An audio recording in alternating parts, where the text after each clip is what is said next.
Things First is sponsored by Ram Trucks, built to serve. Good morning, everyone, and welcome to First Things First. I'm Jenna Wolf. That's Nick Wright. Danny Cannell joining us. Good morning, what up, Danny. Man? How we doing? Across good to see you. Doing all right? Absolutely. Thank you for coming in, brother. It's great to see you. We have a great Thursday show for you today, and we're going to jump right in by talking about the Dallas Cowboys. Yet more drama in Dallas. Cowboys are heading into Week 11. A little shy of preseason expectations, not what you'd expect when your quarterback is having a tremendous year, when your running back is Ezekiel Elliott, and when, for the most part, you've been healthy. But at 5-4, and in a tie with Philly in the NFC East, and with Jerry Jones making comments about the run game, everyone in Dallas is on alert, including Zeke himself. He was asked if he was surprised by where the team is right now. Take a listen to what he had to say. I mean, I wouldn't say be surprised. I mean, this is NFL football, so I mean, every team is good. Every team has great players, and if you don't go out there and handle your business, you're gonna lose ball games. So I mean, I think it's all on us in this locker room. It's all about us. It's all on us to turn it around. It's all on us to go out there and play better. Nick, Ezekiel Elliott may not be surprised, but are you a little surprised by their 5-4 record at this point? How they've looked compared to their record, their stats compared to their record, and their stature in the league because of their record, I think all of it's at least somewhat surprising, especially given the level of play from Dak Prescott, who going into the year, that was the biggest question mark I had about this football team is that we knew Dak was going to get paid. Now, he oddly has not yet been paid, but he was going to be paid like one of the top 6 or 7 quarterbacks in football. I didn't think he could play up to that standard. Thus far this season, he has. And yet they're 5-4. And now I think most people would say they should at the very least be 6-3 because everyone's going to circle that Jets game. And all year long they're going to circle that Jets game. And they 100%, Jenna, they absolutely should circle the Jets game. And they don't have a game to offset it. It's not like, well, we lost to the Jets, but we did beat Green Bay, a Green Bay team that looks like one of the best in football, if not the best in football. Their best win, of course, is the home game against Philly, which I think they were the favorite. Not I think. I know they were the favorite, and they're supposed to win that game. And so when you look at this team, Zeke can't say it, and I don't think he should say it, but it's hard to find a specific reason they've underachieved, at least to a degree, if not a large degree, that doesn't involve the coaching staff. Because Dak's playing better than I could have expected. Zeke's numbers are a tick off his career averages, but he's still, Danny, on pace for 1,400 yards rushing, which is a great season by any running back standards. And they have not been ravaged by injuries. They've had injuries here and there, but they haven't been a team that's just been ruined by injuries like the Chargers were early in the year, like Kansas City was dealing with about the quarter pole of the season. And so why do you start slow? Why can't you win close games? Why are you slightly underachieving? Those are all coaching issues to me. Zeke can't say it, but that's where I'd lay the blame for the Cowboys being at least 20% below record-wise expectations where they should be. Yeah, I mean, I totally agree with everything you said. The Jets game is the one thing that was a surprising loss, especially not only because it was the Jets this year, but because of when it came. They had lost 2 in a row, backs against the wall, in a must-win situation, and they come to New York and lay an absolute egg against one of the worst teams in the league. That was surprising in itself. But as far as where they are, 5-4, 6-3, there's not a huge difference there. If you look at Jason Garrett's tenure, throughout his tenure as the head coach of the Dallas Cowboys, it's always been around 8-8, 9-7. So they're on track exactly for what they've been. Now, he has been better since Dak and Zeke's rookie year when they went 13-3. Then you followed that with the 10-6. This year they're 5-4. So as I totally agree with you with if you look at why they're here, I do put it on the head coach, and I put it on Jason Garrett. And the only thing that I think is a little bit concerning if you look at the Cowboys, show me a game they've won that they weren't supposed to. Exactly. You know, and like that's not a very good team. That's a good team, but it's not a great team. So like, can we take them seriously throughout the rest of the season as a very serious playoff contender?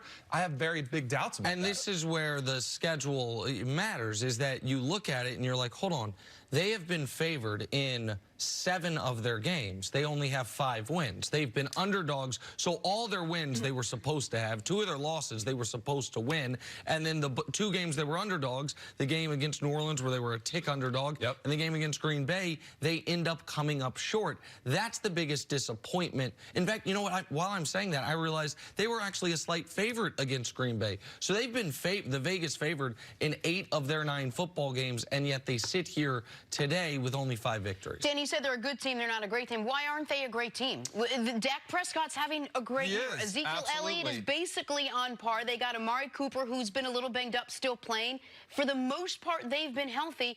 Why aren't they a great team? I think there's a couple things. I think defensively, they're weaker than we would think. Offensively, they're doing exactly what they would expect. But at some point, you do have to look at the coaching staff, which is kind of rare. We don't do this a lot with a lot of teams. We want to put a lot of blame on the players, on the players, on the players. Because the players play. Absolutely, they do. And that's the case most of the time. But I do think Jason Garrett should be held to task in this situation specifically, saying, all right, when are you going to be a reason that this team takes the next step? And I think it does. When you see a team come out flat, I do think that falls on the coaching staff, right? To have a pulse of the team. Where are you in preparation? Where are you mentally the night before the game, the week leading up to the game? Because, and the Cowboys did flip the switch in that game. They made it close at the end, but they came out flat, which to me, yes, it's on the leaders of that team in that locker room, but that's got to fall on Jason Garrett's shoulder. And at this point in the season, and to use a somewhat famous quote, you are what your record says you are, and there's 10 teams in football with a better record than Dallas. San Francisco, Seattle, Green Bay, New Orleans, Minnesota in the NFC. New England, Baltimore, Houston, Kansas City, Buffalo in the AFC. But what's more concerning is look at the other 5 and 4 teams and either what they've been through or what we think of them. There is the Oakland Raiders, who I think are an optimistic 5 and 4. Sure. A team that has overachieved. Pittsburgh. They lost their quarterback for the year. Indy lost their quarterback right before the year and then lost a game because their secondary quarterback, Jacoby Brissett, couldn't play, and Brian Hoyer came out and was terrible this past weekend. Carolina, they lost their quarterback for the year. They actually, record-wise, got better since then. They're 5 and 4. Then there are, you could argue, the 3 most disappointing teams that are still relevant at this point in the season. So not Cleveland, not Atlanta. The Los Angeles Rams, who we placed, to me, a ton of that blame on Todd Gurley's injury and Jared Goff's deterioration. The Philadelphia Eagles, who have been inexplicably mediocre all year, and the Dallas Cowboys. Like, all 5 and 4s are not created equal. Oakland, Pittsburgh, Carolina, Indy, I think have to feel pretty good about being 5 and 4. Those 3 other teams, Philly, the Rams, and the Cowboys, have to feel like, really? This is the best we can do through 9 games? And let me just add something to what you just said. Of all the NFC teams up until this point, only the Niners have had an easier schedule than the Cowboys have played so far. So when you look at that 5 and 4, you factor that into it. Do you think they have enough to make a run now? I think they have enough. So I thought coming into the season they were going to win the NFC East. They're in position to do that. But when you look at how they played against teams outside of the NFC East, they're 1 and 4, and the one win outside of the NFC East is the Miami Dolphins. Like, they're just, I don't know how serious you can take them against the other teams that are good, like the Packers, like the Saints, like the Seahawks, or the 49ers. They're just, it's hard to picture them taking that next step from what we've seen this year, because it just hasn't happened. And to your point about the schedule, Jenna, to me right now, if the NFL season was a 400-meter dash, the Cowboys had the outside lane. And so they start to where it looks like they're ahead. But if going into the last half of the race, they're even with someone who's on the inside lane, they're dead. Great way to describe that. And right now, Philly, they've already had their tough part of the schedule. So they might be even in the standings, but Philly has the far cleaner path to the division. That's why I think Philly, not just because they were my preseason pick, because they're my preseason pick for the 2 seed, and that is out the window. They have way underachieved. The Cowboys are right now, to me, the clear underdogs in the division, even though they're undefeated in the division and they beat Philly straight up, because what they're going to have to do to win the division the rest of the way is something they have not been able to do up to this point, which is win a game they're not supposed to, beat a true quality opponent. They haven't shown me the ability to do that, and that ultimately is more disappointing than the record itself because of what it says about the team, given the level of talent and the fact that Jerry Jones gave them all the resources.